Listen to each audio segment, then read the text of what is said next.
Kwingineko, polisi katika eneo la Kilimani hapa Nairobi wanachunguza kifo cha kijana wa miaka 22 aliyefariki baada ya kurushwa kutoka ghorofa ya juu ya chumba cha malazi wikendi iliyopita. Kijana huyo aliyetambuliwa kama Festus Lee Oromo anasemekana kuwa na wenzake akiwemo mpenzi wake aliyepatikana naye kwenye mtandao wa mapenzi kabla ya kifo chake. Ode Francis anatuarifu zaidi.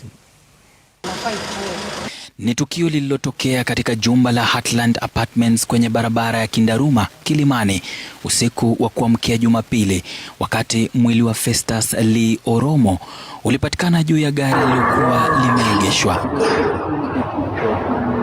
Kuanguka kutoka ghorofa ya 14 kulimwacha Festus na majeraha mabaya zaidi. Uchunguzi wa maiti uliofanywa leo mbele ya familia yake umethibitisha kuwa alifariki kwa kupoteza damu nyingi na majeraha ya viungo mbalimbali kichwani, kifuani na tumboni, yote yakilingana na athari ya kuanguka kutoka juu. Miguu yake yote miwili ilivunjika na gari aliloangukia liliharibika vibaya. Wapelelezi wanachunguza jinsi Festus alivyotupwa kutoka kwenye roshani ya chumba cha Airbnb alichokuwa amekodi siku 2 kabla ya tarehe 28 Novemba.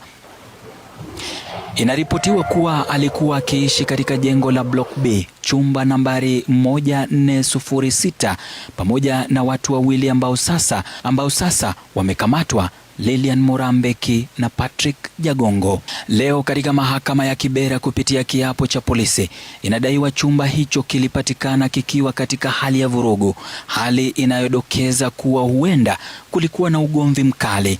Lilian alipatikana amelala chumbani akidaiwa kuwa mlevi.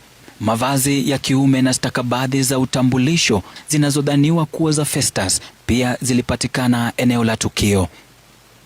Kulingana na uchunguzi, Lilian na Festus walikutana kupitia mtandao wa kijamii wa kutafuta wapenzi mwaka 2024 inayojulikana kama Tinder, na tangu hapo walidumisha uhusiano wa karibu.